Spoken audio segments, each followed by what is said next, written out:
masterfully planned and executed. During the Civil War, the Constitutional Republic abandoned Congress, which forced President Lincoln to issue martial law. At this time, the Republic was taken over by foreign insurgents who replaced it with the United States of America, Inc., in all caps, in 1871. A corporation that had the same name, the United States.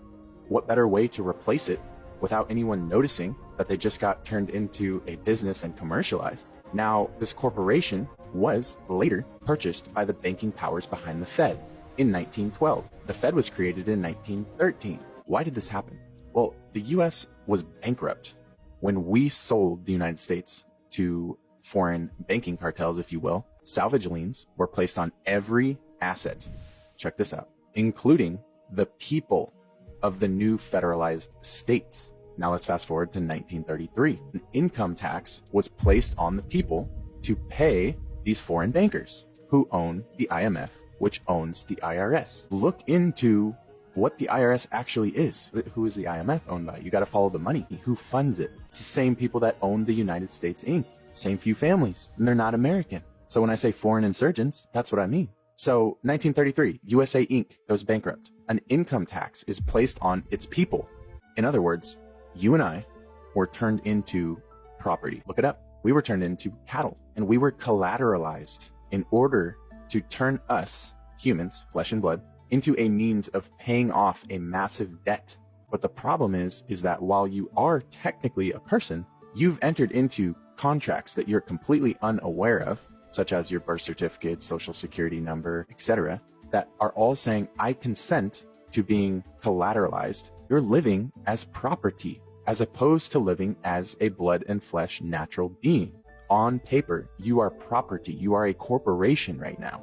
You might be hearing this and thinking, we're fucked. We're property? Are you kidding me? And that's true. And property doesn't have rights. But here is both the blessing and the curse. There are multiple of you. Just like there's multiple United States of Americas. Sleight of hand, remember? What hat do they want to wear? There are multiple of you. The insane irony in all of this is the fact that they are actually now liable for all of your alleged obligations, aka debts. That's what a debt means. You can play a wrong move in chess and still win the game.